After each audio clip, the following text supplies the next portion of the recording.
Bom, pessoal, vamos lá.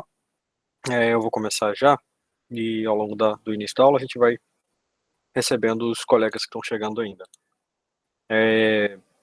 Mais uma vez, uma boa noite a todos. É muito bom ter vocês aqui de novo. Hoje o assunto é naquele estilo bem objetivo, mas Boa noite. importantíssimo também. Infelizmente houve um problema com o link anterior. Para mim estava dando como inexistente, 404. E talvez tenha sido alguma coisa com o meu navegador, porque eu acho que alguns de vocês já estavam até na aula, esperando eu chegar. Mas é isso aí. A gente está aqui. Se vocês puderem me ajudar, assim como o Fábio já está me ajudando a divulgar esse link novo para os colegas, tá? No grupo de vocês, chamar todo mundo. Enquanto isso, pessoal, aqui já estou recebendo alguns pedidos para entrar.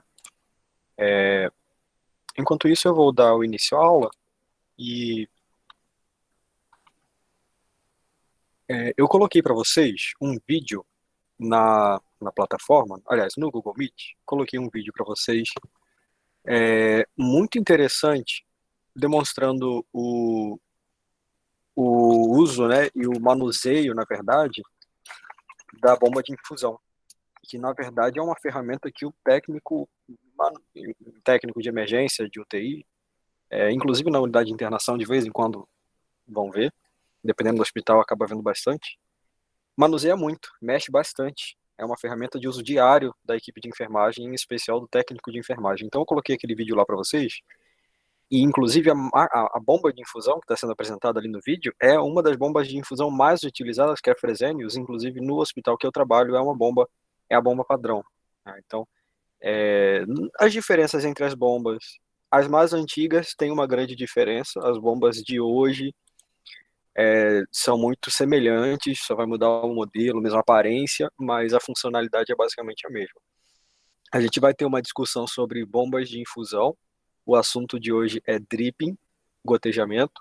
Então a gente não tem como falar, não tem como não falar de bombas de infusão, mas para quem teve acesso, para quem conseguiu ver, já teve uma boa prévia aí do que seria o dripping através do vídeo sobre bomba de infusão. Quem ainda não conseguiu ver, quem ainda não conseguiu assistir, terminando essa aula aqui, vê se você consegue dar uma olhadinha naquele vídeo.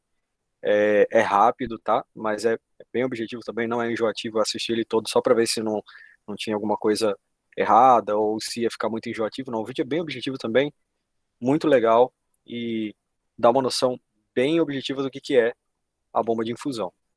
É, Então, projetar a aula aqui para vocês. Professor, boa Pode tarde, falar. boa noite. É aonde que você postou? No Meet. Oh, desculpa, no Meet não. No Classroom. Ah, tá. Tá bom, obrigada. Dá uma olhadinha lá, vê se está aparecendo para vocês. Pode ser que tenha acontecido alguma coisa.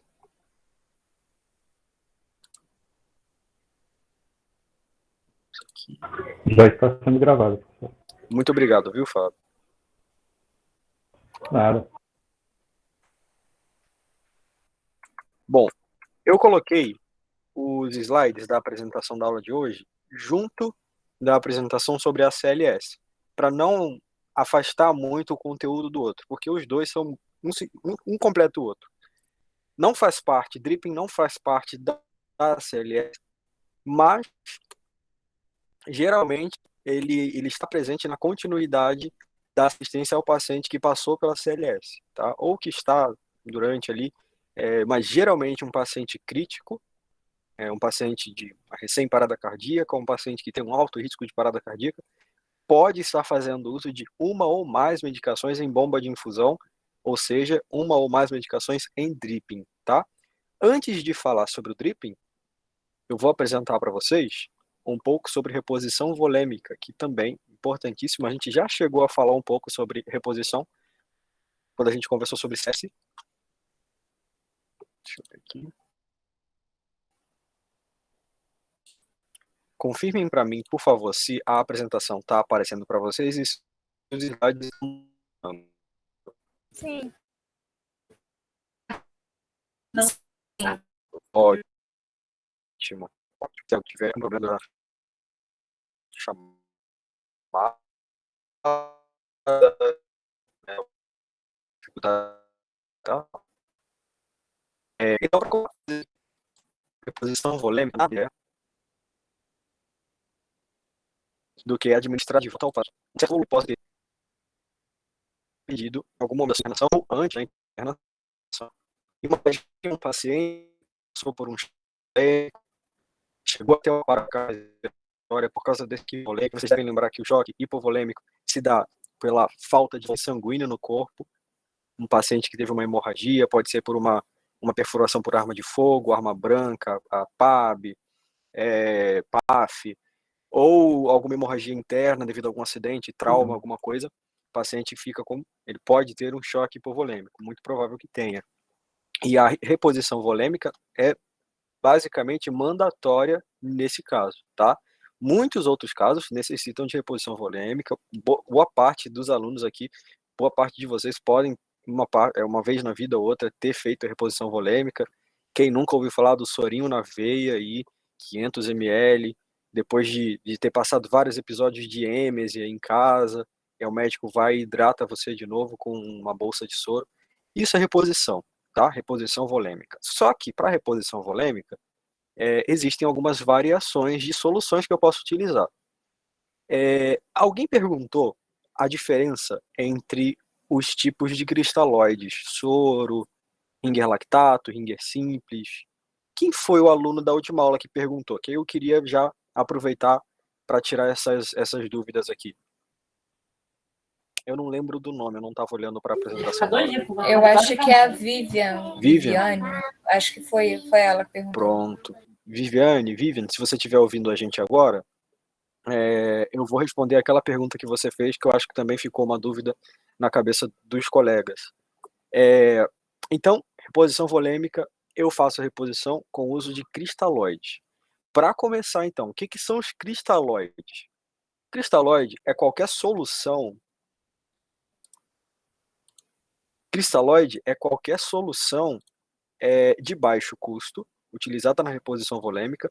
Essa solução tem como a maior parte da sua composição é água destilada ou água deionizada. E adicionada a essa água, nós temos alguns elementos, tá? Eu posso ter sódio, cloro, potássio, cálcio, lactato, no caso do ringer lactato, só um cloreto de sódio, né, junto da água. Então, adicionada à água, eu tenho alguns elementos em baixa quantidade, porque o meu objetivo com o cristalóide é oferecer volume ao paciente. Reposição, ela pode ser, né, do volume, que é o objetivo principal, mas eu também posso precisar, o médico pode precisar prescrever para o paciente uma reposição, por exemplo, de sódio. Se o paciente precisa de reposição de sódio, a lógica é o meu cloreto de sódio, que é o soro fisiológico, né, a 0,9%, além de dar volume, ele também faz reposição de sódio. Só que o sódio presente no cloreto de sódio está em pequena quantidade, em baixa quantidade. E o que acontece? Às vezes, quando o paciente realmente está precisando de sódio, o médico prescreve uma ampola de cloreto de sódio mais concentrado, diluído naquele frasco maior. E aí eu vou ter um frasco de cloreto de sódio, só que não a 0,9%, que é o padrão que a gente vê vendendo nas farmácias e tudo. É um soro fisiológico com uma quantidade maior de sódio. Então, para reposição desses elementos, né, reposição de sódio, reposição de potássio, reposição de lactato, geralmente não é a primeira escolha o cristalóide. A primeira escolha é a ampola com aquele elemento diluída no cristalóide, para aumentar a concentração de soluto no cristalóide. Mas, se o paciente tiver com um pequeno desvio ali no seu exame laboratorial de cálcio, por exemplo, eu posso utilizar, o médico pode prescrever o soro ringer simples ou um ringer lactato, se for o caso, se também precisar de lactato, pode prescrever para fazer essa reposição. Então, só para deixar claro para vocês, o cristalóide, o soro, ele pode ser reposição volêmica, que na maior parte das vezes é o objetivo principal. Ele pode também ser, em alguns outros casos, reposição elemental. Então, pode ser uma reposição de sódio, de cloro, etc. Tá? Eu não vou ter nesse soro, por exemplo, magnésio. Então, uma reposição de magnésio precisa necessariamente ser feita através de ampola e tudo. É importante lembrar que todo soro cristalóide, seja apenas o cloreto de sódio 0,9%, né, o soro fisiológico, é uma medicação, tá? Você está administrando uma medicação e você não pode tratar o soro fisiológico, o cristalóide, de forma diferente da que você trata, por exemplo, um dripping de fentanil, uma medicação de dipirona intravenosa. É uma medicação também. Então, a gente também vai aplicar a essas medicações os 5 certos da enfermagem, pelo menos, né? A gente sabe que existem 6, 7, já chegaram com 9 certos, 10 certos de enfermagem, mas você tem que ter os certos básicos, né? Nome, identificação correta do paciente, dose correta, via correta, horário correto, tudo isso você tem que fazer. Geralmente, esses 5, 6 certos da enfermagem, a gente cola no frasco. Da mesma forma que você identifica uma medicação, uma ampola, uma seringa, você também tem que identificar esse frasco, tá? Então, quando for solicitado para você, corra 500 ml de soro fisiológico, corra 500 ml de cloreto de sódio, que é a mesma coisa, tá? Cloreto de sódio 0,9%, corra para o paciente ali, só para fazer uma reposição de volume mesmo. O paciente está precisando de volume, precisando de líquido, então vamos fazer 500 ml para ele. Pode parecer uma coisa banal. Desculpa te cortar, Daniel. Pode Mesmo falar. um paciente hipertenso, a gente pode ofertar esse 0,9%? Olha, o ideal é que a gente não faça mais sódio para o paciente que já está hipertenso. Essa hipertensão pode não ser, a causa principal pode não ser excesso de sódio no organismo, mas o ideal é que se utilize uma solução menos concentrada. Não vai causar uma alteração muito importante, tá? A não ser que, por exemplo, o paciente vai receber 1.000 ml de cloreto de sódio 0,9%, aí já tem uma quantidade importante de cloreto de sódio, tá? Vai correr rápido aquele volume. Nesses casos, o ringer simples, por exemplo, ele tem uma indicação melhor. Vocês estão vendo ali que tem sódio no ringer simples também, mas eu vou explicar por que ele é mais indicado do que o soro fisiológico no caso de um paciente hipertenso, tá? Dentre outros pacientes. Eu vou explicar por quê. Mas, se até o final desse slide aqui eu não conseguir tirar a sua dúvida, tá? Me pergunta de novo. Só vou continuar para a gente conseguir seguir um ritmo aqui, mas eu acredito que eu vou conseguir tirar a sua dúvida até o final do slide com o que eu vou falando aqui, tá? Beleza. Então, 9 certos você vai identificar, assim como você também identifica as medicações, né? E você vai correr. Algumas instituições, né, o certo também é você identificar o equipo onde vai correr o soro, para você saber quando que ele vai vencer, porque você tem que trocar. Isso vai variar de instituição para instituição, mas geralmente vence com 4 ou 5 dias. E aí você identifica o soro também. Então, são medicações. Agora, um detalhezinho importante, antes de falar da diferença deles. Um último detalhe muito importante. Se você pega ali, você chega no quarto do paciente, tem um soro, um ringer lactato correndo. Um ringer simples, digamos. Um ringer simples correndo para o paciente. Está gotejando ali. Não tem nada identificado no frasco. Não tem nada identificado. Qual é a medicação que o paciente está recebendo? Será que é apenas um ringer simples? Será que alguém diluiu alguma outra medicação naquele frasco e está fazendo para o paciente? Esse que é o problema da falta de identificação. Né? Um dos problemas. Por quê? Se você não identifica, você não diz, mesmo que seja apenas um soro, um ringer simples, você tem que dizer que é um ringer simples.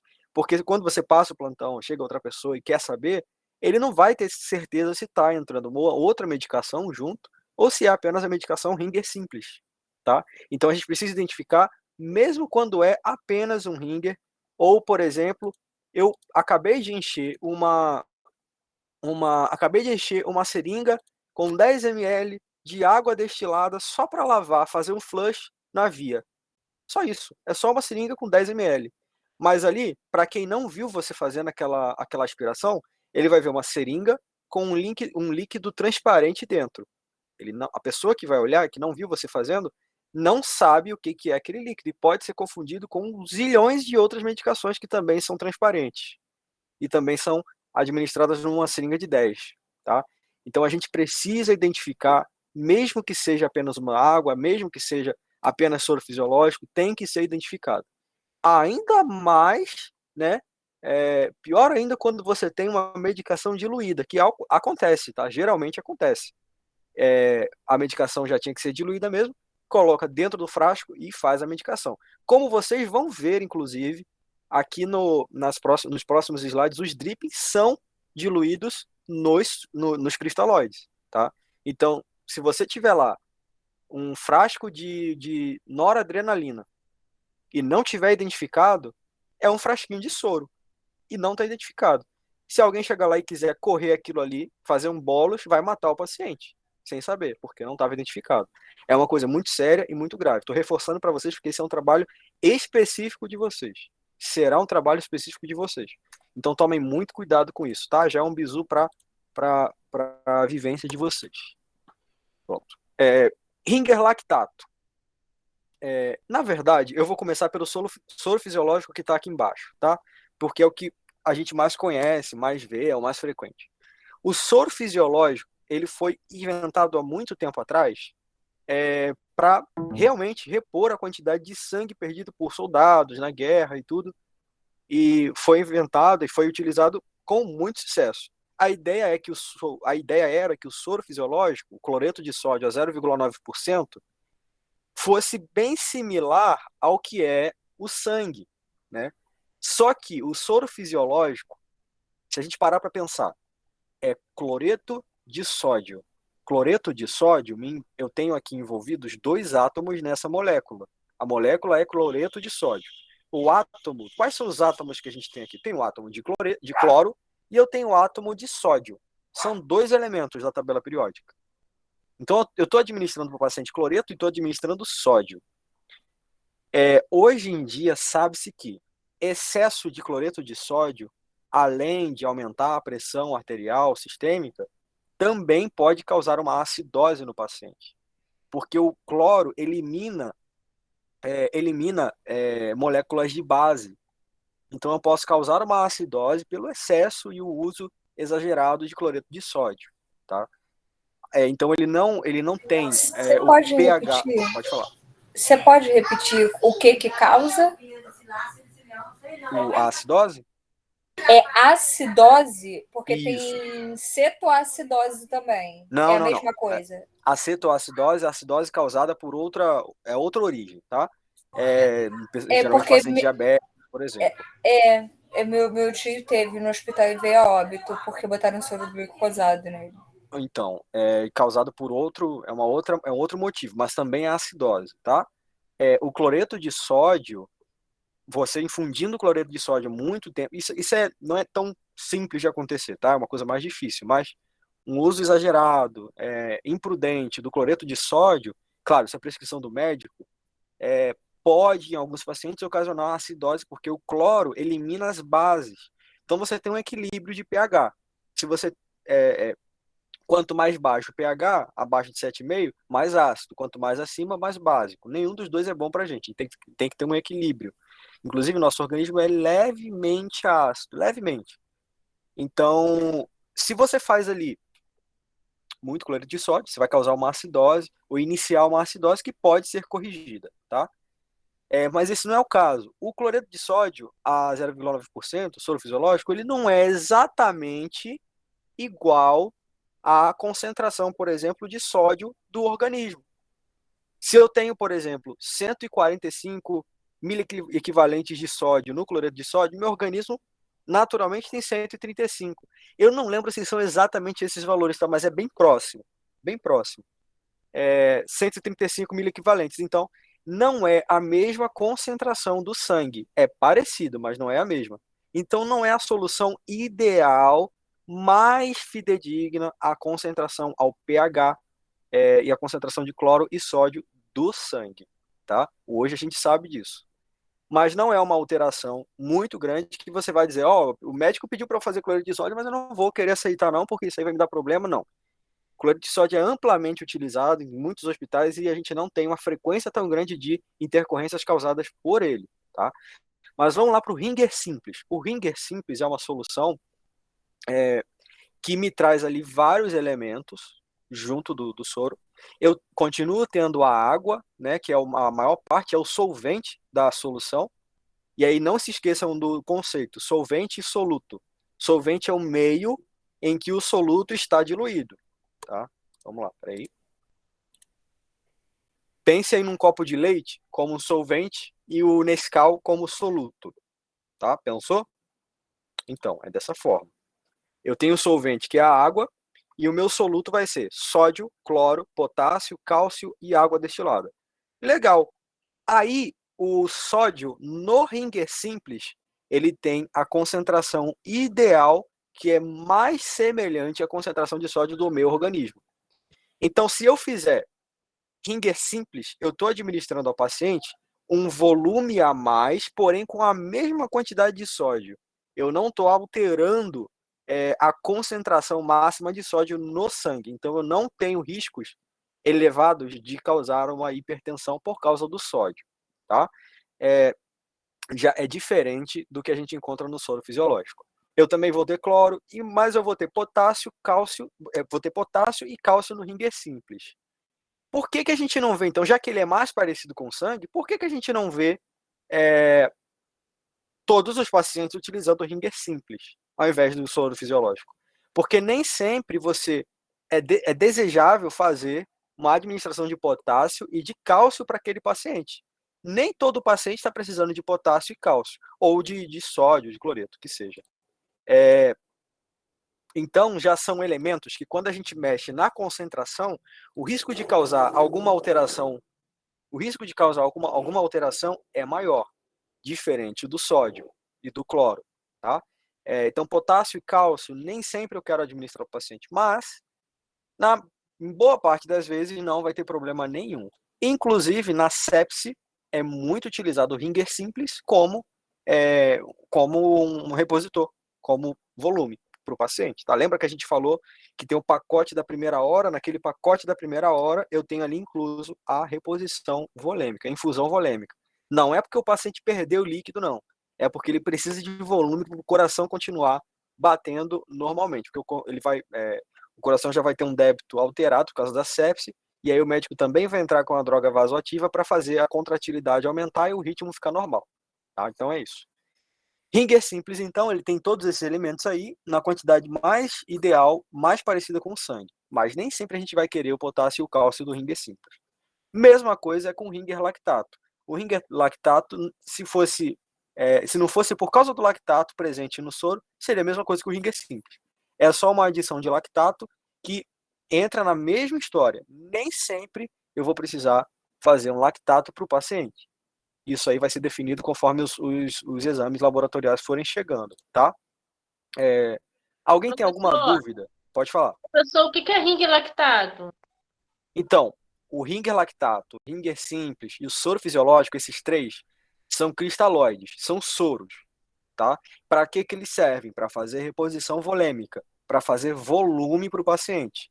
Tá com pouco sangue no organismo, ou tá com volume inadequado, tá urinando muito, tá vomitando bastante, não tá absorvendo água, o paciente está precisando de volume. Então eu vou lá e faço na veia Ringer lactato, Ringer simples ou soro fisiológico. Qual que é a diferença, resumindo? Soro fisiológico é parecido com a concentração do sangue. Agora não confundam, tá? Na cabeça de vocês não façam essa confusão. O soro Ringer Ringer lactato e o soro fisiológico entram direto na veia, tá? São infusões intravenosas. Por isso elas têm que ter uma concentração de elementos ali bem parecida com a do sangue para não causar uma alteração, não cristalizar nem nada. O Ringer simples e o Ringer lactato são soluções com alguns elementos a mais do que o soro fisiológico. Potássio, cálcio e lactato, no caso do Ringer lactato. Esses elementos a mais podem me ajudar quando eu quero fazer uma pequena reposição para o paciente. Ele está meio baixo aí no exame laboratorial, ele está baixo em potássio, está baixo em cálcio, né? É um paciente que utilizou muito diurético de alça, então ele eliminou muito potássio, eliminou muito cálcio, sódio também, bastante. É legal fazer um Ringer lactato, um Ringer simples para repor esses elementos também, tá? Mas é como se fosse um soro fisiológico com uns aditivos nele para repor. Todo mundo conseguiu entender essa parte? Show. Nenhuma dúvida? Pronto, show de bola. Aí eu já fico mais feliz porque muitos técnicos e enfermeiros hoje em dia não entendem a diferença dessas medicações, não entendem a diferença, não sabem o que é um cristalóide, por exemplo. Pode falar. Professor, você não falou aí do soro glicosado, né? Sim. Eu li algumas coisas sobre ele, Uhum. como a Amanda falou aí do tio dela, né? Sim. Eu vi algumas. É porque a gente procura no Google, né? E Google tem uma variedade de informações. Sim. E eu não sei se está certo. Mas eu vi alguns artigos falando que realmente o soro glicosado ele pode, né, levar a pessoa a óbito, ela Sim. sendo diabética, como eu também vi alguns sites falando que a concentração de glicose não é tão grande para poder levar o paciente ao óbito. Então, qual é a resposta correta? Porque tem vários casos de pessoas que vieram a óbito realmente e informam, né, o hospital, não sei se tem autópsia, não sei como é que funciona, Sim. mas que informam que a causa foi que a pessoa era diabética e recebeu o glicosado. Vamos lá. Soro glicosado, então. O soro glicosado ele não entra nesse time de medicação, nesse time de soros que eu falei para vocês aqui agora. Por quê? O objetivo do soro glicosado, o objetivo principal dele não é. Ai, garganta coçando, desculpa. Não é fazer uma ressuscitação volêmica, não é administrar volume para o paciente. Nunca, a não ser que não tenha nenhum desses três. Não tenha Ringer, não tenha soro. Não tenho nenhum deles. A única coisa que eu tenho é soro glicosado. Eu vou ter que usar o soro glicosado, independente do que o paciente está precisando, porque ele precisa de volume.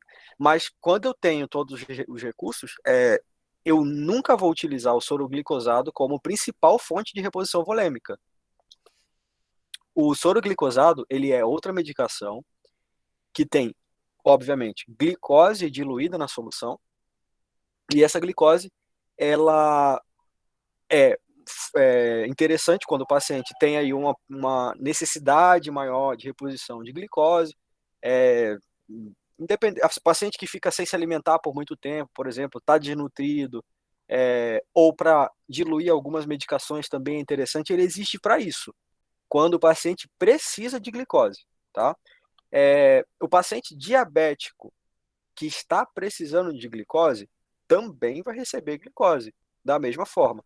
A glicose não é inimiga do diabético dentro do hospital, tá? O paciente, por exemplo, o enfermeiro administrou mais insulina do que deveria para o paciente. E aí ele vai ter um problema com vários outros elementos, fosfato e tudo. Mas um paciente com uma baixa de glicose, e isso acontece, por exemplo, pensem num paciente crítico, está recebendo várias medicações na veia. De vez em quando, ele vai ter uma baixa na glicose. Se o paciente está fazendo algumas medicações vasoativas e que impedem ele de se nutrir adequadamente, ou se ele está num estado muito crítico que ele não consegue se nutrir, é interessante fazer a glicose, mesmo que o paciente seja diabético, tá?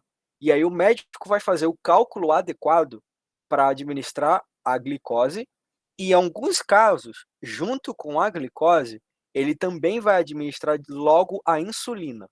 Isso a gente chama de infusão de glicoinsulina, tá? Então, o paciente recebe a glicose, ele tem aquela inabilidade, incapacidade de fazer a glicose entrar nas células e diga-se aqui de passagem, fiquei um pouco preocupado porque na última prova que eu ajudei a produzir para vocês, tinha uma pergunta sobre a função de um hormônio, e essa função dele era promover a entrada de glicose nas células, e a gente tinha conversado sobre a insulina na aula de endocrinologia, que a insulina tinha essa função. Daniel. Eu espero que tenha sido aí uma falta de alguém, vocês não devem ter entendido, a minha questão deve ter sido um pouco, não sei, complicada de entender e tudo, mas eu preciso que vocês entendam de uma vez por todas. Se não tiverem entendido ainda hoje, vocês precisam saber. Insulina é um hormônio. Esse hormônio, em pacientes diabéticos, ele está em baixíssimas quantidades ou nem existe mais. E esse hormônio é responsável, já vou tirar sua dúvida, já vou tirar sua dúvida. Esse hormônio é responsável pela entrada da glicose a entrada da glicose na célula, seja ela qual for. Todas as células precisam de uma fonte de energia, a glicose tem parte importante nessa produção de energia. A insulina, então, é essa chave que abre a porta para a entrada de glicose, tá? Nunca esqueçam isso. Pode falar. Era só para informar que tem gente tentando entrar, para você aceitar. Ah, obrigado. Deixa eu dar uma olhada lá.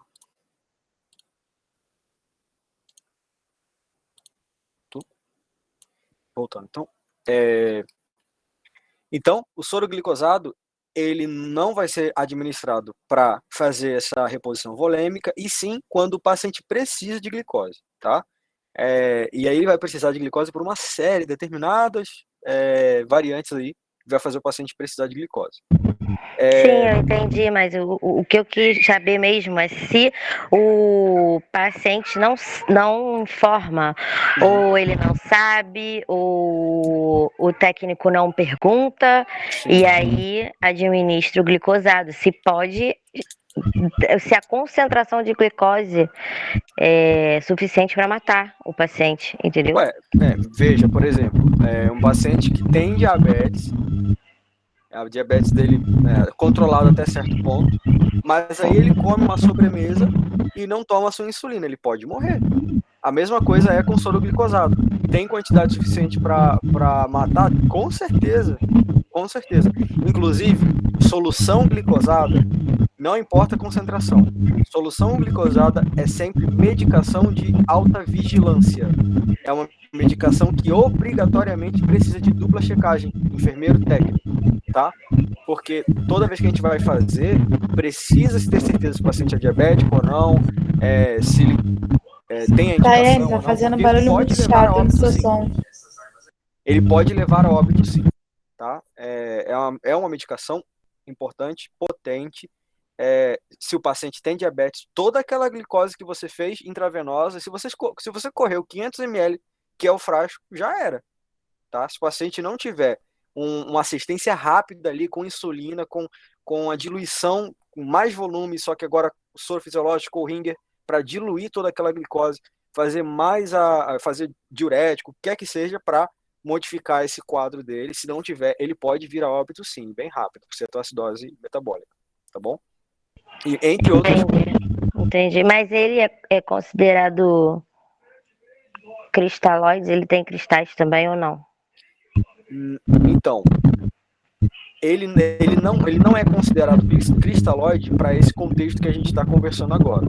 Sim, porque ele não é essa medicação que não é o soro que vai ser Tayane, desliga o microfone, porque a gente não consegue ouvir o professor. Valeu. Desculpa. Não é esse tipo de soro que a gente vai utilizar para reposição volêmica, entendeu?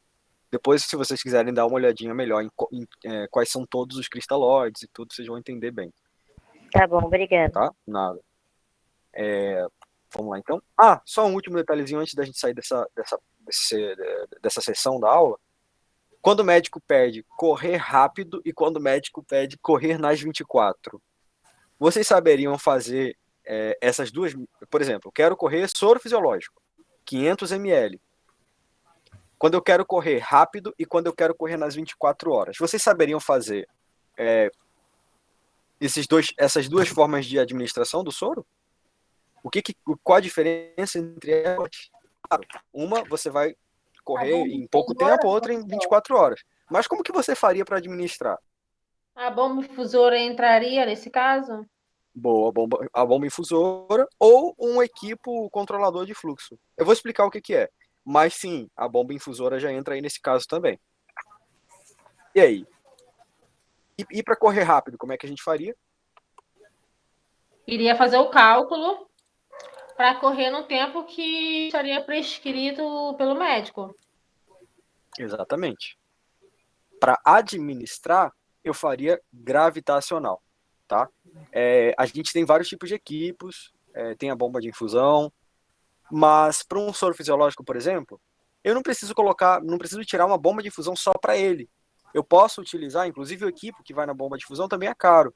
Eu posso utilizar um equipo que já vem com uma pecinha de plástico que você aperta e regula ela, não é essa que a gente conhece normalmente, tá? É uma pecinha, um disco de plástico que a gente regula e eu tenho ali mais ou menos, no caso de 500 ml nas 24 horas, eu teria mais ou menos 21 ml por hora de medicação correndo, tá? Então, quando eu quero correr rápido, é porque eu tenho que pegar aquela bolsa de soro e fazer ela gravitacional o mais rápido possível. Eu vou abrir o soro todo e vou deixar ela correr, tá? Gravitacional mesmo, na veia. O soro, que é para correr nas 24 horas, o médico vai prescrever nas 24, quero 1.000. Sendo 1.000 nas 24, você vai ter que administrar 2 frascos, né, com uma duração de 12 horas cada, e para durar essas 24 horas, você vai precisar de um equipo controlador de fluxo ou uma bomba de infusão. Se o hospital não tiver nenhum desses 2 recursos, você vai fazer o bom e velho cálculo de gotejamento. Você vai pegar, fazer as suas contas certinho, vai descobrir quantas gotas de soro você precisa por segundo para aquele paciente ali. São 3 gotas por segundo, são 6 gotas por segundo, entendeu? Nesse caso seriam 3 gotas por segundo para fazer a administração da medicação. Ou desculpa, 1 gota a cada 3 segundos, tá? Mas a bomba de infusão e o controlador de fluxo já iam fazer todo esse trabalho por vocês. Não ia precisar ficar ali tentando acertar 1 gota a cada 3 segundos. Então essa é a diferença. O soro que vai correr nas 24 horas, ele inicia e termina dentro das 24 horas. Ele não fica parado por momento algum. Ele fica correndo o tempo todo. Para você correr ele nessas 24 horas, você precisa fazer as contas. E correr rápido, ele vai parar quando terminar de correr. E aí você tira e descarga. A não ser que o médico queira manter, né? O paciente está internado, você pode deixar o soro lá pendurado, vazio mesmo, fechadinho, para caso você tenha que fazer mais um soro, você simplesmente tira o frasco e coloca outro para reaproveitar o equipo, tá? Agora a gente vai entrar no conteúdo de medicação vasoativa, drogas vasoativas. Toda droga vasoativa são medicações que atuam nos vasos sanguíneos, isso aí é bem lógico. Mesmo que esse não seja o seu objetivo principal. Por que eu escrevi isso? É importante vocês entenderem. A medicação vasoativa, ela pode sim, principalmente as medicações vasoconstritoras e tudo, vasodilatadoras, o seu efeito principal, o objetivo dessa medicação é atuar sim nos vasos, né? Como a gente vai ver nas próximas agora. Mas você pode ter uma medicação para um outro fim, por exemplo, sedação do paciente, que ela vai acabar interferindo também na estrutura dos vasos sanguíneos, na sua dilatação ou constrição, tá? Então, ou talvez não na constrição, dilatação, mas no volume de sangue interno ali do vaso e entre outros fatores que vão influenciar na pressão arterial. Mas essas medicações têm esse efeito dentro, né, no interno dos vasos e, consequentemente, alteram a pressão arterial para mais ou para menos. O paciente precisa estar monitorizado durante o uso dessas medicações, a não ser que seja uma situação de extrema necessidade. Você não tem tempo de monitorizar o paciente, e aí você tem que iniciar logo as medicações, mas nada exclui a necessidade de fazer a monitorização do paciente assim que você terminar de instalar essas medicações. Então, precisa estar monitorizado.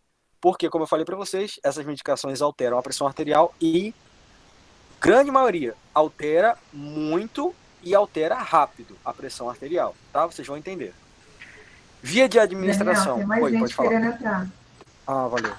Obrigado. Eu nem ouvi a notificação.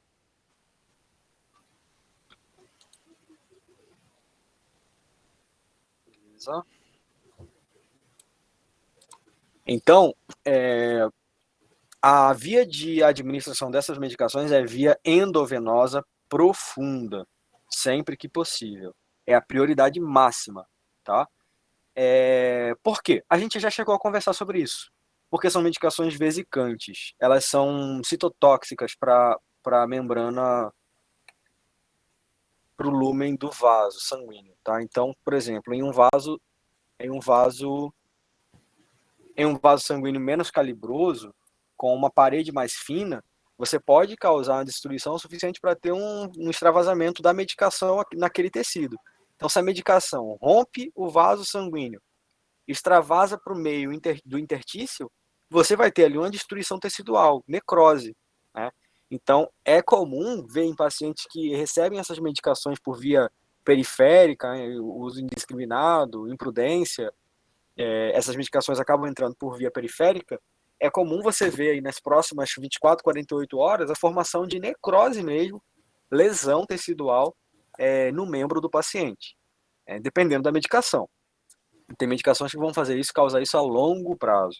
Tem medicações que causam isso em curtíssimo prazo. Então, por exemplo, a noradrenalina. Mas, numa situação em que você precisa salvar a vida do paciente, claro, o braço conserta depois. Você tem que priorizar a vida do paciente. Mas, nessas emergências, sempre vai ter ali um médico, já sabendo que ele não tem acesso profundo, o médico já vai priorizar a confecção de acesso venoso profundo. Enquanto isso, você vai utilizando acesso periférico mesmo, tá? Por exemplo, nos atendimentos de pronto-socorro, no atendimento de SAMU, o médico não vai fazer acesso profundo no meio da rua, né? Vai esperar, o paciente vai entrar na unidade, vai seguir até o hospital. Já vi médico que faz o acesso venoso profundo ali dentro mesmo, mas é raro, já faz no hospital, tá? E aí tem outras alternativas, tem o acesso intraósseo, né? Tem outras vias de administração, são várias. Mas essas medicações, elas são vesicantes. Elas vão destruir os vasos e vão causar necrose no tecido caso elas extravasem. Deixa eu ver se eu estou com o slide pronto. Beleza. Então, via venosa profunda. Todos aqui entendem o que é essa via venosa profunda? Acesso venoso profundo? Sabem o que é? Alguém aqui não sabe? Pode falar, não tem medo não. A gente tira essa dúvida rapidinho. Alguém aqui não sabe? Professor, pode reformular a pergunta, por favor? Alguém aqui, qualquer pessoa no grupo aqui, os alunos, não sabem, não entende ainda 100% o que é um acesso venoso profundo? Sim. O que é acesso venoso profundo? Entendem, então? Sabem o que é? Então tá bom. Beleza. Já que não tem dúvida, a gente vai prosseguir. E se vocês, se alguém tiver dúvida, tiver vergonha de falar, pode mandar mensagem no meu número que está lá no grupo. O acesso venoso profundo, professor, é aquele que ele vai levar diretamente ao coração? A veia cava superior, que é a portinha do coração já. Exatamente. A medicação vai direto para lá. É um catéter longo, tá? Eu ia pegar e mostrar uma foto aqui para vocês, mas já que todos já entendem, a gente vai avançando com o conteúdo para não atrasar. Pronto, medicação vasoativa. Então, todas as próximas medicações que eu vou mostrar para vocês são vasoativas, tá? Vamos lá. Para começar, vasoconstritores. Pelo próprio nome, vocês com a experiência que já obtiveram no curso, sabem que um vasoconstritor vai aumentar o quê? Pressão arterial. O primeiro vasoconstritor, dobutamina, tá? Tem muita coisa que a gente pode conversar sobre a dobutamina, mas no curto intervalo de tempo que a gente tem agora para conversar, o que eu tenho para dizer para vocês é algumas coisas básicas da administração de dobutamina, porque o que vocês vão fazer na prática mesmo, o que vocês precisam dominar é a administração, a diluição e identificação dessas medicações. É importante que vocês também saibam o efeito da medicação, os efeitos adversos e tudo, isso é importantíssimo, tá? Mas a gente tem que seguir uma linha de prioridade aqui. Qual que é a ação da dobutamina, então? Ela aumenta a contração do miocárdio. O coração bate com mais força, tá? Ela é mais potente do que a dopamina, por exemplo, e apresenta outros efeitos adversos e tudo. Mas a gente vai falar especificamente da dobutamina, que é a mais utilizada. Ela aumenta o débito cardíaco. Como assim? O coração, ele ejeta uma quantidade de sangue para o sistema venoso, né, central, periférico. Oi, pode falar. 70% mais ou menos de ejeção de sangue? Isso, vai variar bastante de paciente para paciente, né?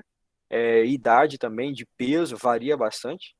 Mas é basicamente isso. Ele ejeta ali uma quantidade. Essa é a fração, né? Mas ele ejeta uma quantidade total de sangue, que varia bastante também, mas em uso vamos supor, o paciente está ficando hipotenso. né? Tem pouco sangue, pouco volume no sistema sanguíneo, né? Sistema circulatório. A dobutamina é uma boa ideia, porque o sangue vai conseguir bombear com mais força esse volume sanguíneo para fora, e, consequentemente, eu não necessito prioritariamente de uma vasoconstrição. A própria força de contratividade aumentada, o débito aumentado, já me ajudam a elevar a pressão arterial do paciente.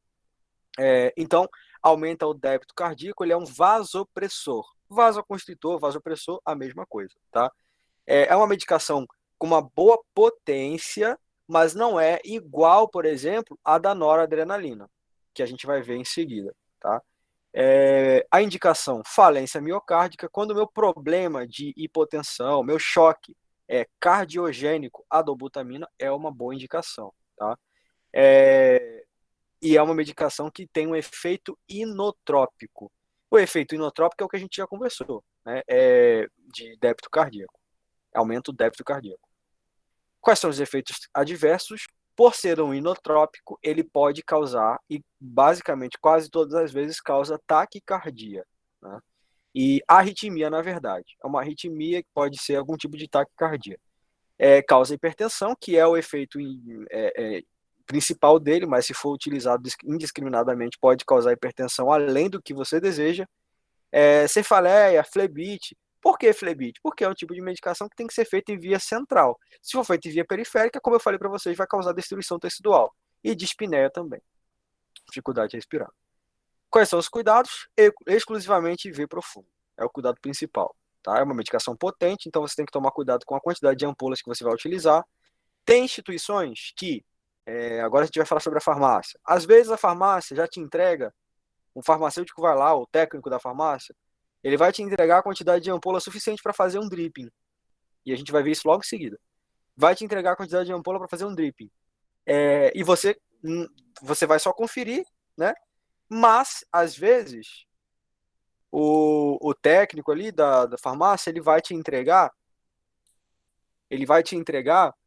ou talvez ele não vai te entregar. Você vai buscar uma quantidade de ampolas que você precisa administrar. Se você usar uma ampola a mais, você está dando uma concentração de dobutamina maior para o paciente.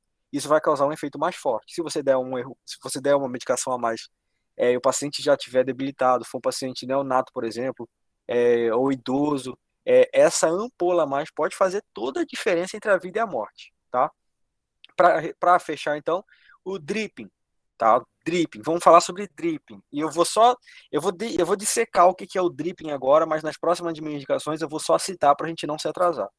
Dripping significa... Tá todo mundo prestando atenção, né? Por favor, quero ouvir dúvidas no final. Dripping. O que é o dripping? Ele é literalmente gotejamento. A tradução literal do dripping é gotejamento.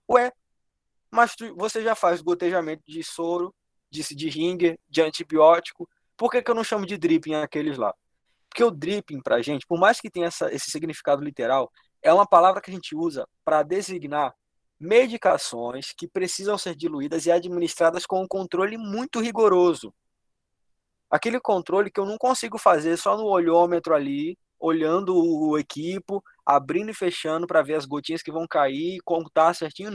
Não consigo fazer isso a olho nu. Eu preciso de uma máquina que é a bomba infusora. Bomba de infusão contínua, BIC, bomba infusora BI, tá? É a bomba de infusão. Essa bomba de infusão, ela tem um objetivo principal, e eu vou até colocar aqui para vocês uma imagem da bomba de infusão, de uma bomba infusora. Eu devia ter colocado na apresentação. Deixa eu ver aqui. Uma bomba de infusão legal para vocês observarem. Pronto, isso aqui. Vou colocar aqui na apresentação rapidinho para vocês.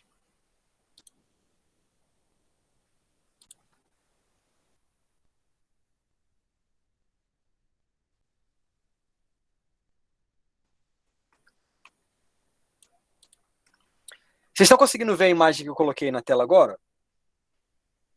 Uma imagem nova? Sim, Pronto, de bomba tá em cima, infusora. isso, tá em cima da dobutamina aí. Essa bomba, Vocês vão ver vários tipos de bombas diferentes, tá? Essa é a Compact Plus da B. Braun. Tem várias bombas. Essa é uma bomba das muitas que existem. Você tem várias opções. Você pode colocar a seringa com a medicação, pode colocar só o equipo, tá? Mas o funcionamento da bomba, que a gente vai ver inclusive na aula prática, ele é basicamente o mesmo. Essa bomba de infusão fica uma em cima da outra, bonitinha assim. Os equipos entram de um lado e saem do outro. E dentro ali daquele circuito, dentro da bomba, existe ali um rolete, um rolinhozinho, e ele vai ficar amassando o equipo para tentar liberar uma quantidade bem controlada de medicação. Então não é a sua mão que está ali apertando a seringa bem devagarzinho, não. É uma máquina que faz aquilo muito bem controlado. Um rolamento fica espremendo o equipo para passar só a medicação que precisa ir. E a bomba tem várias funções. Ela vai te alertar caso a medicação esteja com uma dissolução um pouco estranha, para ver se não foi um erro médico, ela te avisa. Ela vai avisar quando estiver acabando a infusão, para você trocar, né? Para você não deixar o paciente sem a infusão.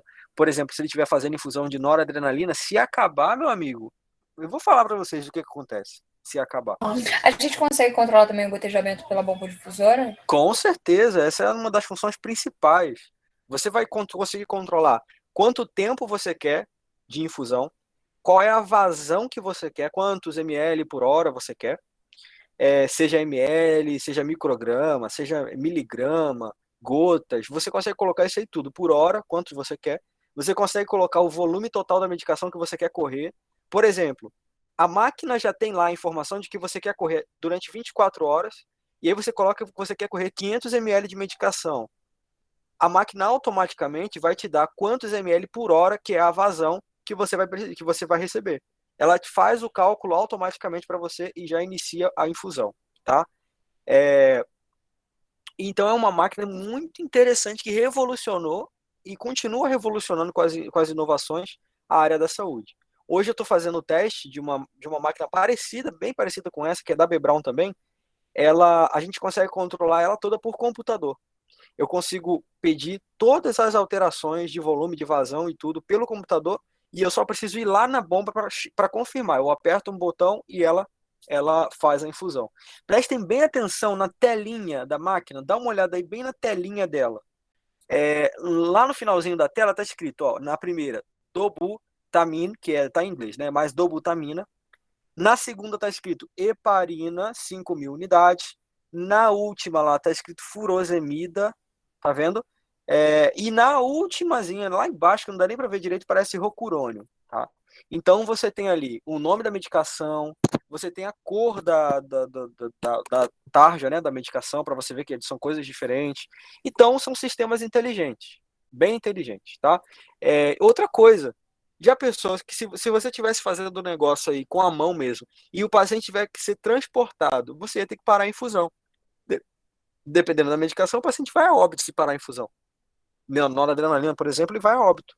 Então, essas máquinas têm bateria, elas podem ser transportadas junto para o paciente para onde ele for. A infusão sempre continua, tá?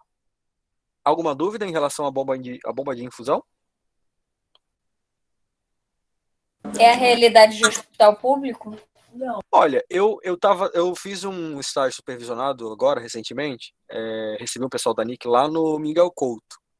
E sim, a gente tem lá, né, era uma unidade de internação, mas tinha lá 2 bombas de infusão, bem antiga, mas tinha. 2 para o hospital inteiro? Não, na enfermaria que eu tava. Ah, tá. Entendeu? No centro cirúrgico, você não consegue fazer uma cirurgia sem bomba de infusão, né? Você não consegue manipular um paciente crítico sem bomba de infusão, não tem como, não tem como. Então, são coisas necessárias. Eu tenho uma pergunta. Pode falar. Por que ela apita geralmente de madrugada? Eu já fui acompanhante e ela sempre apitava de madrugada. Vai apitar de madrugada porque provavelmente a equipe não está acompanhando de perto e deixou chegar ali no finalzinho da infusão. Mas assim, o que eu sempre digo, né, quando o paciente se preocupa, às vezes realmente eu odeio quando tem alguma bomba pitando. Eu já falo, o pessoal já, quando eu tinha Nossa, equipe de técnicos, é muito eles já ruim, sabiam. realmente. Ela grita, ela não apita, É. ela grita. Mas tem mesmo. Quando eu era plantonista no CTI, o pessoal já conhecia. Não é para ter bomba alarmando, porque bomba alarmando significa que você não preparou medicação, não está seguindo, você se perdeu. Então não pode alarmar bomba nenhuma. O monitor pode alarmar e tudo, mas a bomba não pode, a não ser que seja bolha no circuito, obstrução, mas alarmar por falta de medicação é complicado. Não, teve uma vez que alarmou de madrugada, mas porque minha avó tinha mexido sim. e o acesso soltou, não estava bem Não, encaixado. aí já é Mas outra as história. outras vezes, eu fiquei 22 dias no hospital. As outras vezes que trocou é porque precisava colocar mais medicação. Isso é muito arriscado, porque essa medicação está em bomba infusora, é porque realmente ela precisa fazer uma infusão contínua, e essa infusão não pode parar. É porque Por era exemplo, antibiótico para tratamento de pneumonia, né? Então era o realmente... antibiótico até nem é tão arriscado quanto a noradrenalina, né? Por exemplo, o Iponor, que é a noradrenalina. Vou explicar para vocês o porquê que não é. Mas só antes de explicar, e aí vou voltar nesse exemplo que você deu, o dripping de dobutamina padrãozão, é o soro glicosado, 210 ml de soro glicosado, mais dobutamina, tá sério porque é cloridato de dobutamina. É dobutamina, né? A dobutamina, o frasco é 250 miligramas por 20 ml. E a quantidade que vem no frasco é 40 ml. Então você vai pegar um soro glicosado de 250 ml, que é um frascão de soro, que vem 250 ml, você vai tirar 40 ml de dentro daquele soro, você vai pegar uma seringa de 20 e você vai puxar 20 ml e joga fora. 20 ml e joga fora. Você tirou 40 ml de soro glicosado de dentro daquele frasco. Agora você vai quebrar 2 ampolas de dobutamina, que tem 20 ml cada. Você vai puxar esses 20 ml da dobutamina, mais 20 ml de dobutamina, e você vai jogar dentro do soro glicosado que você já tinha tirado 40 ml. Agora você tem 200 ml de soro glicosado 5% e 40 ml de dobutamina. No total, você tem 250 ml de solução, de medicação. Alguma dúvida em relação a esse dripping? Não. Pronto. O dripping é isso aí. É a diluição da medicação na infusão contínua, tá? Perdoem a Mabel, tá? Tem uma agitação aí na rua e ela tá ensandecida. Vamos lá, noradrenalina. A ação da noradrenalina aumenta a frequência cardíaca e a contração cardíaca. É uma droga muito eficaz. Ela faz vasoconstrição periférica e arterial sistêmica. Ela tem vários mecanismos para aumentar a pressão arterial.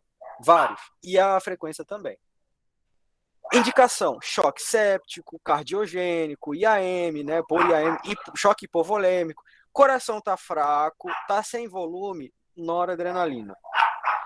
Paciente está ficando hipotenso, noradrenalina. Já inicia logo a noradrenalina. Eu não estou falando porque é por mim, não, tá? O médico, eu vejo sempre médico prescrevendo a noradrenalina para esses pacientes. Tem suas contraindicações? Tem, mas em geral é muito eficaz. Quais são os efeitos adversos da noradrenalina? Pode falar. Professor, eles estavam administrando noradrenalina no equipo de soro, não bomba infusora não. E aí a pressão do cara tava 8, 7, subia para 9. Eles não estavam conseguindo controle, entendeu? Mas o que não tinha era no... Olha, eu vou compartilhar com vocês um erro que eu cometi. Eu acho assim, eu tenho vergonha de muitas coisas que eu fiz de errado na assistência. Vocês vão cometer erros, mas assim, a gente tem que aprender com os erros. Isso é certo, é fato, tá? Nunca cometi um erro gravíssimo que fizesse o paciente ir a óbito, ou se ficar mais grave e tudo. Mas errinhos aqui, errinhos ali, a gente tem que aprender, né? Eu uma vez, logo no comecinho, na verdade foi no meu primeiro dia no CTI, várias aventuras aconteceram naquele dia, mas naquele primeiro dia eu estava com um paciente COVID, eu estava no CTI COVID, eu estava com um paciente extremamente grave, gravíssimo, inclusive, para apimentar mais a história aí para você, deixa eu ver que horas são aqui, 9h14, já vou terminar. Tem uma amiga da Mabel que tá louca com o latido dela aqui. Ela tá agitada.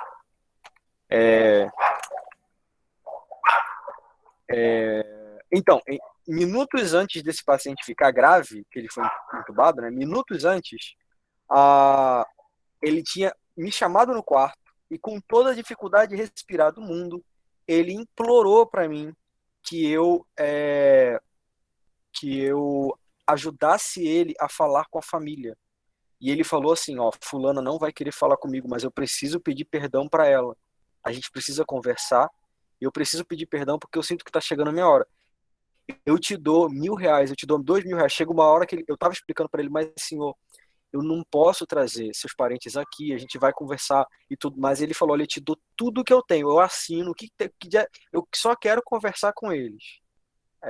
Aí a gente tinha lá um serviço de psicologia que eu falei para ela, de manhã cedo eu trago a psicóloga aqui, a gente faz uma chamada de vídeo com a sua família, se eu conversa com eles. Pode ser? Ele pode ser, então. Só que minutos depois, quando eu saí do quarto, a equipe médica já estava chegando com material de intubação e era para ele. Então, na intubação, o paciente ia apagar, ia ficar em coma e tudo, né? Aí, o que aconteceu?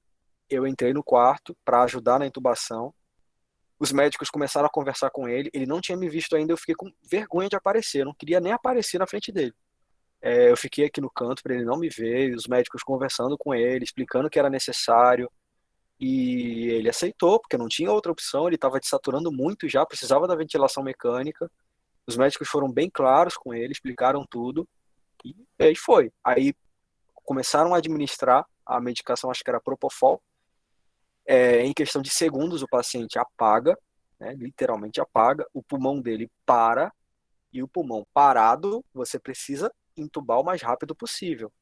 E aí eu já entrei, a gente já tentou fazer a intubação, começamos, foi uma intubação difícil. O problema é que o ventilador não estava funcionando corretamente. Fizeram a troca de ventilador, o paciente, logo que começou também, já apresentou uma parada cardíaca, cardiorrespiratória. Então foi uma agitação total, a gente fazendo massagem, reanimando o paciente, e aquilo batendo, martelando na minha cabeça. Conseguimos reanimar o paciente, conseguiram a intubação, só que tinha um detalhe. Ele estava ficando hipotenso de novo, pronto para parar mais uma vez. E a outra bomba de infusão estava sendo higienizada de um paciente anterior para entrar para ele, porque foi muito rápido. E lá estava eu, com uma noradrenalina pendurada e o equipo conectado, só que ela estava fechada. A bomba de infusão ainda não tinha chegado. E o paciente estava lá, 80/40, 80/20, 70/20, 60/20, 50/10, pressão caindo muito. E eu vendo o paciente ficar pálido e a bomba não chegava. E eu pedia, gente, esquece higiene, traz, mas não estavam me ouvindo. O que eu fiz no meu desespero? Abri um pouquinho a equipe. Caíram 4, 5 gotas de medicação. A pressão desse paciente foi a 20 e poucos. 200, né? 200 e poucos. 220, 250. De sistólica. Isso para vocês entenderem. Não, ele não veio a óbito nesse dia. Ele veio a óbito no dia seguinte. Infelizmente não resistiu. Foi um dos óbitos. Na verdade, esse foi o óbito mais difícil para mim até hoje, porque foi o meu primeiro contato com esse tipo de paciente crítico, né? Mas quero que vocês entendam a potência de certas medicações. Ele estava ali numa pressão de 5/4, de 50/40, de 50/30, que seja. É uma pressão já com indicação para iniciar massagem cardíaca, mesmo que ele não esteja em parada. Desculpa te interromper, Daniel. Pode falar. Por que você não ligou para a família? Porque já era de madrugada. Cara, era um plantão da madrugada. E a gente não Eu tem ia acordar a autorização. família dele toda. Exatamente, eu tô Eu sei. Eu sem falar, sem pedir desculpa. Vocês vão entender isso quando vocês entrarem na assistência. Você é proibido de entrar em contato com a família, entendeu? E aí você pensa muito no... Mas o paciente morreu, ele ia guardar o segredo. Eu sei. Vai ver que alguém ali não era da família, era adotado. Eu ia querer saber. Deixa eu explicar para vocês. Caso de milha. Eu penso, você vai pensar muito na sua família, em você, nos seus filhos. Você tem que sustentar a sua família. E se você perdeu o seu emprego por causa de um erro desses, beleza, você vai promover para o paciente um bem-estar e tudo. mas você não vai poder promover o mesmo bem-estar para muitos outros pacientes que vão surgir para você, porque você já não vai estar mais trabalhando, porque você infringiu uma regra, você entrou em contato com a família e tudo. Eu quero que vocês reflitam bastante nisso. Eu sei que parece muito covarde, mas regras estão ali porque elas são importantes. Você não sabe que tipo de relação o paciente tem com a família. Não, eu não achei covarde, não, professor. Acho que a gente ainda não tem noção de como uma atitude que pode ser simples, pode Sim, ser tão prejudicial. A gente ainda não tem essa noção sim. real, assim. Celular, Eu acho que é né? muito impulso Por também enquanto, da estamos de fora. gente. Sim, celular, telefone, qualquer meio de contato no CTI é estritamente proibido.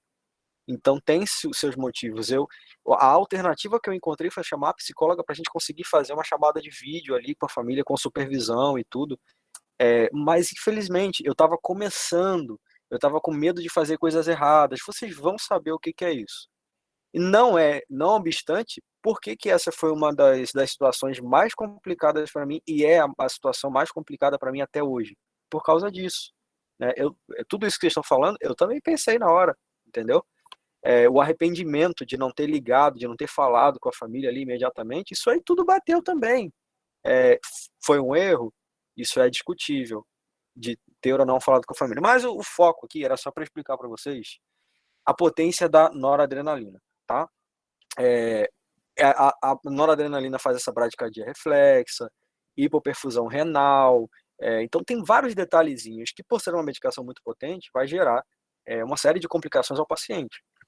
A taquicardia, hipertensão, a taquicardia também é um efeito muito comum. A hipertensão, claro, é o objetivo principal, mas como nesse caso, que 4 gotinhas de noradrenalina diluídas caíram ali, o paciente ficou super hipertenso, depois ele normalizou. É uma medicação de meia-vida muito curta, o efeito dela passa muito rápido. Então, se igual nossa amiga deu exemplo, de madrugada, o técnico estava lá descansando, estava no posto de enfermagem, mas estava naquela soneca gostosa, e o enfermeiro estava lá também, não estava prestando atenção, a bomba começou a apitar. Era a noradrenalina. A noradrenalina secou, não tem mais nada. Dá ali 2 minutos, 1 minuto sequer, o paciente já vai estar hipotenso, quase chocando, quase morrendo. Se não for trocado imediatamente, o paciente vai morrer, vai entrar em parada, na verdade. E aí, o que é complicado? A noradrenalina secou e você não vai estalar os dedos e vai aparecer uma noradrenalina na bomba de infusão, não. Você tem que diluir, você tem que botar o equipo, você tem que fazer a diluição correta, tem que aspirar, infundir para ir lá instalar, tá? Então, é complicado, é muito complicado. Para quem for escolher essa área de CTI, de centro cirúrgico e tudo, precisa prestar atenção nesses detalhes. Cada pequena decisão sua vai gerar uma consequência enorme na vida do seu paciente e na sua vida também, tá? Exclusivamente em acesso profundo, e o dripping é soro fisiológico, NaCl 0,9%, o cloreto de sódio a 0,9%, você vai pegar 80 ml e vai adicionar 20 ml de norepinefrina ou noradrenalina, é a mesma coisa, tá? O seu frasco de soro fisiológico mais perto disso é o de 100. Vai pegar o frasquinho de 100, tira 20 ml do frasco, joga fora, pega a noradrenalina, quebra a ampolinha, junta ali 20 ml. Cada ampola tem 4 ml. Você vai juntar 20 ml de noradrenalina na seringa e vai colocar tudo dentro do seu frasquinho de 100. Só que seu frasquinho estava com 80, então já meio que compensa, né? Você vai ficar com 100 ml dentro do frasco, sendo 80 de soro e 20 de noradrenalina. Pronto, seu dripping está montado, agora é só você instalar equipo, colocar na bomba de infusão, identificar e pronto, pode fazer.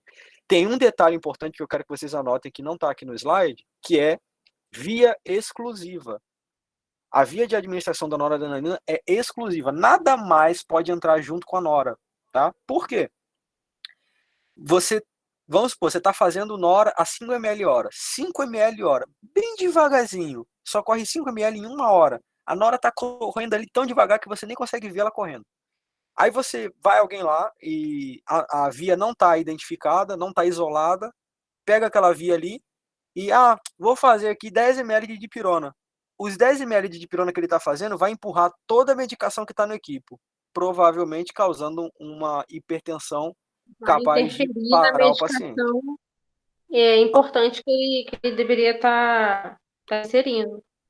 Sim, e a via, ela precisa estar isolada. Você precisa passar uma fita, né, isolar, identificar a via, que a via é de noradrenalina, não pode fazer nada aqui, nada. Daniel, nesse Pode falar. caso, para a noradrenalina e adiciona dipirona, é isso? Não. O acesso venoso profundo, ele tem 3 vias.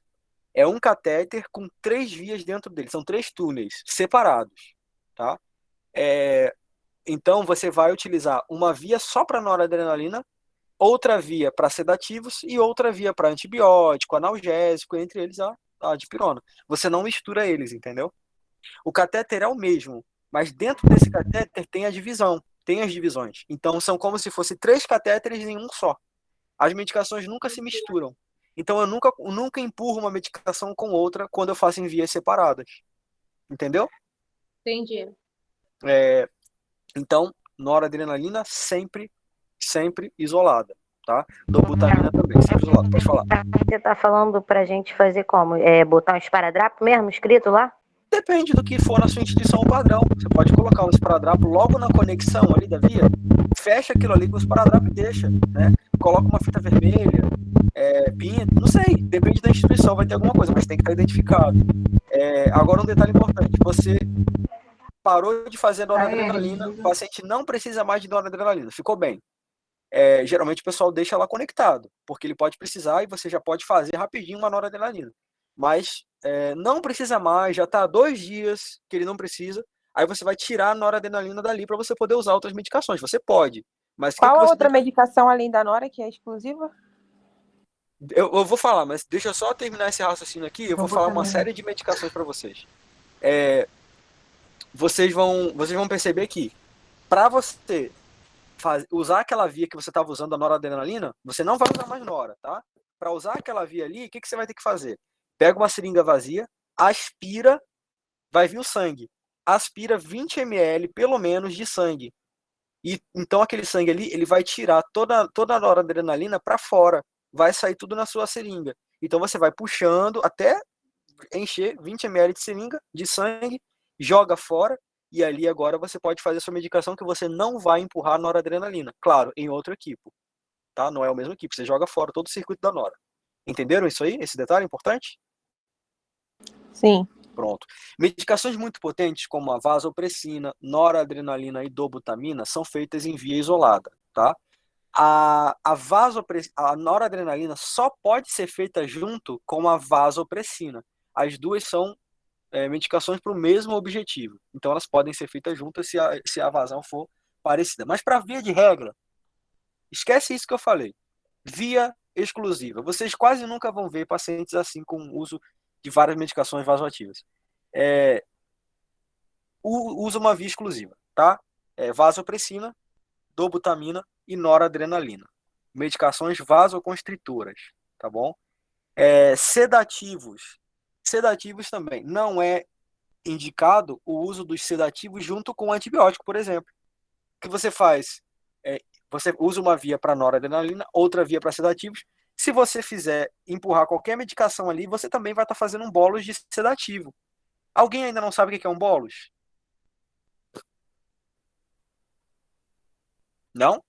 É uma Todo mundo sabe o quantidade que é bolus? de medicamento diferente no mesmo momento? Quase lá, quase lá. Você vai injetando assim como se fosse várias forçados, né, para você injetar de bolos em bolos. Porque bolo seria pouco a pouco, fazendo como se estivesse limpando aquele por aí. O que é o bolus, por exemplo? Você vai fazer dipirona, a dipirona é em bolos. Você vai fazer furosemida é outra medicação em bolos. Você vai fazer água para lavar a via, bolos também. O bolos é você pegar uma seringa de qualquer medicação. Pegou uma seringa, encheu, estou fazendo lá dipirona. Vou fazer 8 ml de água mais 2 ml de dipirona. Enchi minha seringuinha, eu não vou colocar equipo, não vou colocar um dripping. É só pegar a seringa, conectar na via e injetar. Aquilo ali é um bolus, tá? Fiz a medicação direto na via. Você consegue fazer bolos de bomba infusora. Na bomba infusora tem uma função lá de bolos. Você aperta o botão e ele vai liberar a medicação direto na veia do paciente. Solta o botão, ele para de liberar. Então, o bolus é essa infusão de medicação sem controle, que você simplesmente pega a seringa e empurra a medicação para dentro da via. Tá? Isso aí que é o bolus. Vamos lá. Dripping de nora, para relembrar, soro fisiológico, 80 ml de soro fisiológico, ou seja, um frasquinho que você vai tirar 20 ml, vai deixar 80. Você vai somar, então, 20 ml de noradrenalina. E aí, para 20 ml, você tem que pegar 5 ampolas. São 5 ampolas de noradrenalina e você vai colocar dentro daquele soro ali para fazer o seu dripping, tá? Alguma dúvida na nora? Não, né? Beleza. Vasoconstritores. Vasodilatadores. Os vasodilatadores produzem dilatação, fazem todo o trabalho contrário aos vasos constritores. Pronto. O primeiro deles é o nipride, é o nitroprussiato de sódio, tá? É um hipotensor de ação rápida e padrão. Tudo que você viu de dobutamina, ele é o contrário, tá? Para via de regra, é o contrário. O paciente está com hipertensão e tem um AVC, ele não pode ficar hipertenso, o AVC hemorrágico, o médico vai prescrever nipride. O nipride pode ser feito em bolos, pode ser feito em várias, no caso, em bolos ou em dripping, tá? Só tem uma diferençazinha das outras medicações. O nipride, da mesma forma que a noradrenalina, se você faz uma pequena quantidade, você gera uma consequência grande no paciente. Então, fez nipride demais, o paciente vai ficar hipotenso e pode parar, tá? Só tem uma pequena diferença. Ele é fotossensível. Toda essa medicação, ela tem que ser armazenada em um frasco escuro, âmbar. Mas essas medicações vêm tudo prescrita pelo médico, né? Claro, sempre. Tá você bom. não vai fazer se não tiver prescrito, tá? Montou o frasco ali com o nipride, você tem que colocar um saquinho que vem já com a medicação, coloca o saquinho fotossensível em volta, ele não vai deixar passar a luz para não estragar a sua medicação. O equipo também é um equipo laranja, que não deixa passar a luz, tá? Ele tem como se fosse um protetor solar, que não deixa passar a luz para dentro do equipo e você não estraga a medicação. Ele pode estragar, né? Ele tem reação com a luz, tá bom? Então ele serve para diminuir diminuir a pressão arterial do paciente, tá? Então tem paciente que, dependendo do que for o diagnóstico dele, ele pode ficar muito hipertenso e a própria pressão arterial pode ser prejudicial para ele no caso de um AVC hemorrágico, por exemplo. Mesmo que ele não esteja hipertenso, o médico vai prescrever um dripping de nipride para reduzir a pressão do paciente. Alguma dúvida sobre o nipride? Ele é simplesinho de fazer. Vocês vão pegar um soro glicosado a 5% e 248 ml. Qual que é o frasco mais próximo de 248 ml? 250 ml. Vai pegar um frasco de soro glicosado de 250 ml e você vai tirar 5 ml. Desculpa, você vai tirar 2 ml só. E aí você vai pegar um frasco de nipride e vai colocar, vai aspirar e colocar para dentro daquele frasco. Você vai ter 248 ml de soro glicosado e mais 2 ml de nipride. Tá? Alguma dúvida? Sim, você falou que ele é fotossensível. Isso. Então, mas aí ele vem num frasco específico. Uhum.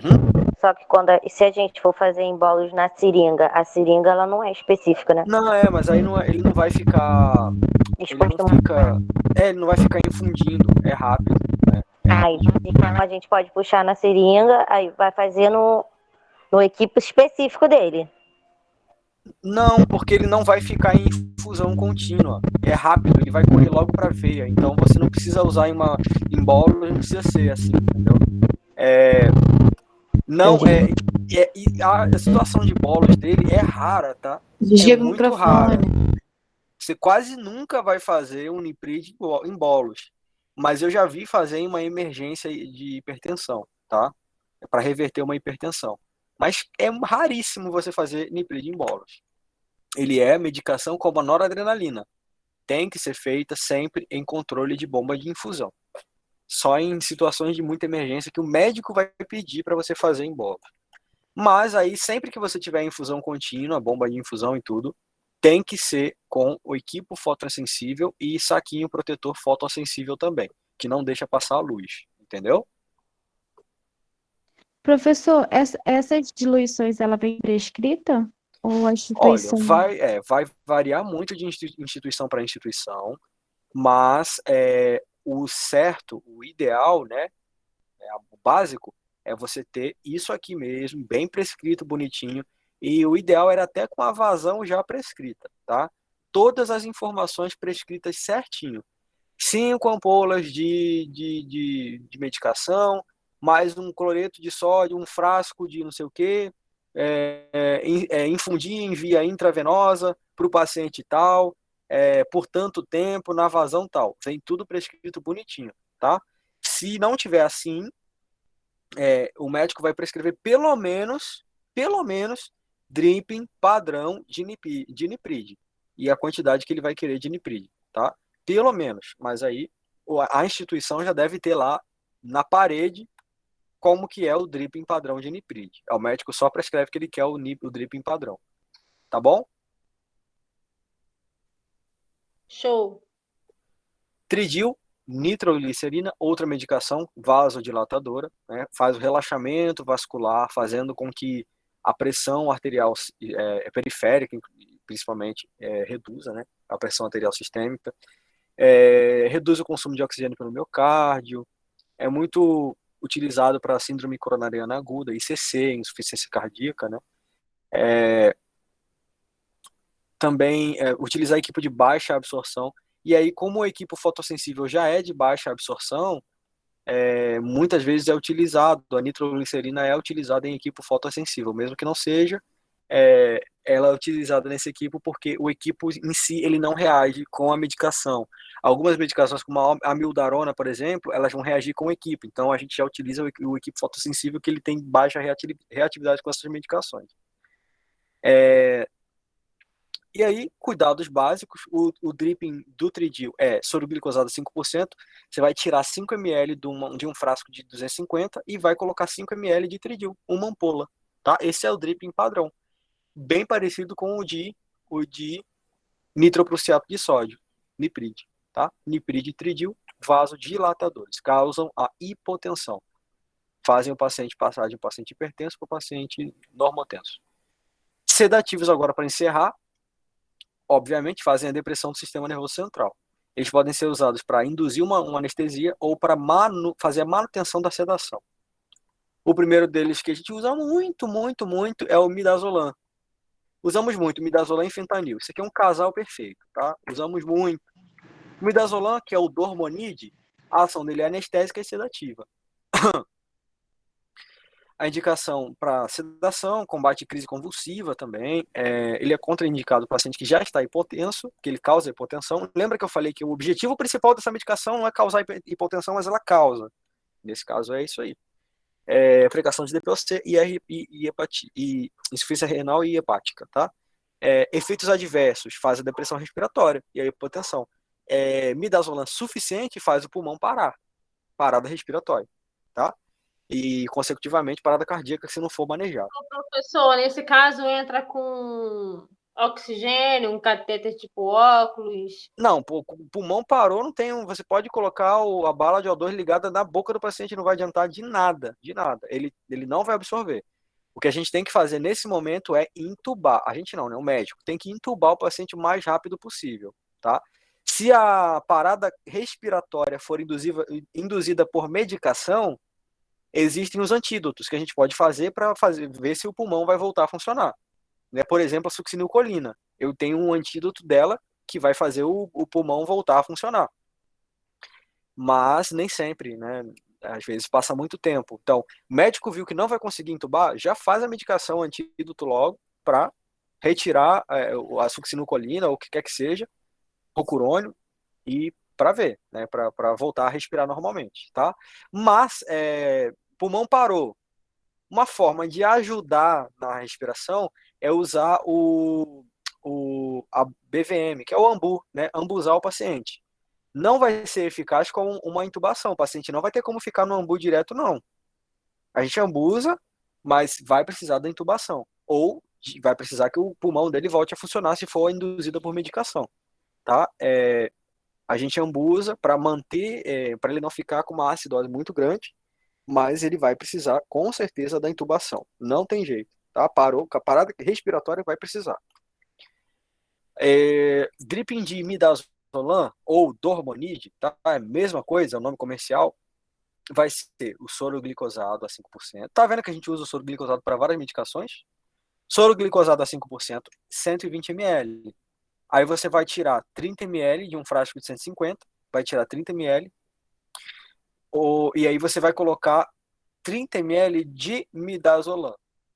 Então, cada ampola de midazolam tem 10 ml, você vai pegar um frasco de 150, você vai tirar esses 30, vai colocar 30 de midazolam. E aí você tem a sua diluição. Você vai ficar com 120 de soro glicosado e 30 de midazolam. Bomba de infusão também, tá? Muito utilizado em centro cirúrgico, porque o paciente vai ficar em sedação, entubado, ventilação mecânica durante o procedimento, vai precisar de midazolam. É uma das medicações utilizadas na intubação. Alguma dúvida? Estamos encerrando. Sim, e se o paciente já tiver hipotenso e mesmo assim o médico prescrever?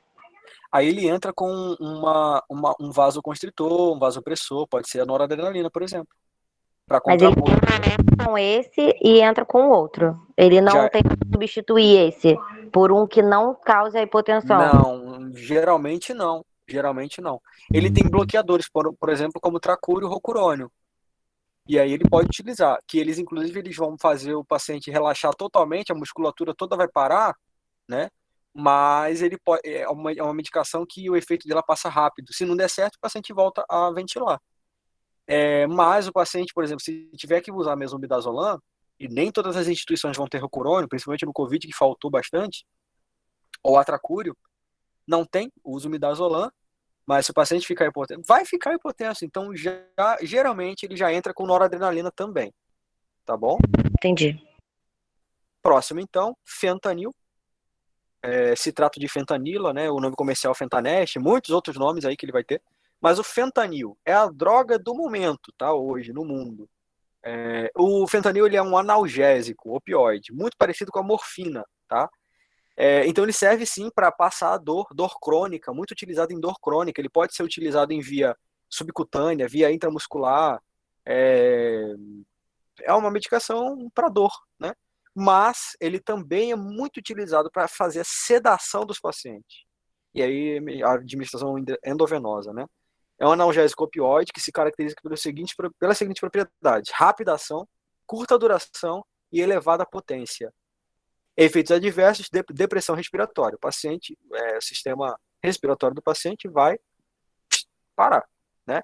Ou pelo menos vai aliviar a atividade respiratória. Por exemplo, o paciente está entubado, ele tem que permanecer 7 dias entubado, mas o paciente começa a acordar. O paciente que está entubado, está sedado, é o famoso coma, tá? O paciente está em coma induzido. Ele está sedado, só que aí você para de usar o fentanil. O paciente vai começar a acordar, vai começar a brigar com o ventilador, ele vai tentar respirar, o ventilador vai tentar respirar por ele, os dois vão entrar nessa briga de quem vê quem é que vai respirar, quem é que não vai começar a alarmar, vai ser aquele negócio, aí quando vai ver, é porque ele precisa... Tem que acontecer o desmame nesse momento? Isso. O que é o desmame? Você vai reduzindo os sedativos, bem devagarzinho. Fentanil vai entrando menos, entendeu? Ao longo do tempo. Por que ele é chamado de analgésico e não anestésico? Ele é os dois. Entendi. Tá? Ele é um sedativo. Ele causa analgesia, anestesia. Ele também vai causar sedação profunda. Ele faz todas essas funções, tá? E o dripping dele, que vocês têm que saber, porque vão fazer muito dormonide, vão fazer muito fentanil, a não ser que vocês queiram trabalhar em home care ou posto de saúde e tudo mais, Em geral, no hospital, vão fazer muito dripping de fentanil. Eles vão pegar 60 ml de soro fisiológico de cloreto de sódio, 0,9%, tanto faz, mesma coisa, e vão pegar 40 ml de fentanil, ou 210 ml de soro fisiológico para 40 ml de fentanil. O fentanil é uma medicação que a concentração vai variar de acordo com a prescrição do médico. Às vezes, você vai fazer o fentanil e o midazolam puros, sem diluir, tá? Dependendo do que o médico quer. Então, varia um pouco. O padrão é esse aí, 60 ml de soro fisiológico mais 40 de fentanil. Mas nem sempre, quase sempre o médico pede uma diluição diferente, tá bom? Eu já fui instituição que usa sempre puro, né? A preferência é puro. A instituição que eu trabalho hoje é diluído para 60 ou para 120, né? Dobrando. E aí vai variar de acordo com a instituição, tá? Mas o médico prescreve isso e vem direitinho para a gente prescrito. Pessoal, alguma dúvida? Não. Não. Bom. Eu tenho uma do início da aula. Já acabou? Pode falar. A reposição de volume que você estava falando. Sim. Aí eu lembro que você falou que em casos de TAF, em casos do paciente ter perdido muito sangue, né? Hemorragia. Então, a minha dúvida é quando como é que eu vou perguntar isso? Ai, meu Deus. Quando que é verificado que ele precisa da reposição de volume, sendo um dos soros que você explicou, ou quando ele vai precisar, por essa hemorragia, de uma transfusão de sangue mesmo? Exame laboratorial é o que vai determinar. Exame laboratorial. O paciente vai dar para você vários sinais, né, clínicos de que ele está precisando, de que ele tem falta de potássio, por exemplo, o ECG, o traçado de ECG vai mostrar que ele tem alterações de potássio, necessidade de sódio, de potássio, cálcio, seja o que for, mas o médico só vai ter segurança para prescrever quando ele tiver o resultado de exame laboratorial. Gasometria, hemograma, né, e tudo isso, esses exames laboratoriais que vão dizer. Entendi. E o técnico também faz transfusão de sangue? Também faz. Administra essa parte, tá bom. Obrigada, era só isso. Por nada. Pessoal, só uma dúvida aqui. Vocês viram os últimos slides, não viram? Apareceu para vocês, não apareceu? Sim. Ah, tá. É que eu fechei a janela e já veio direto para cá. Eu tô me vendo, eu fiquei preocupado. Mas beleza, então. Pessoal, é isso aí. Uma ótima noite para vocês. Muito obrigado, Fábio, por gravar a aula. Obrigado pela participação de todos. E na terça-feira a gente se encontra lá na NIC. A prova será entregue para vocês, aliás, disponibilizada para vocês logo após a última aula, tá? Então, vai ficar ali cerca de... Eu ia deixar 24 horas, mas o Vitor falou que era melhor 36, então eu vou deixar 36 horas para vocês. Vai ser a quarta-feira inteira, mais metade da quinta-feira. E aí eu pego todas as notas e divulgo para vocês. Combinado? Tudo bem, professor. Combinado. Obrigada pela aula. Por nada. Revisem os conteúdos, as aulas, tá? E quem tiver dúvida, é só mandar mensagem. Tá bom, Vitor. Vitor não, Daniel. Obrigado, professor. A aula foi Valeu, ótima. gente. Boa noite. Um abraço.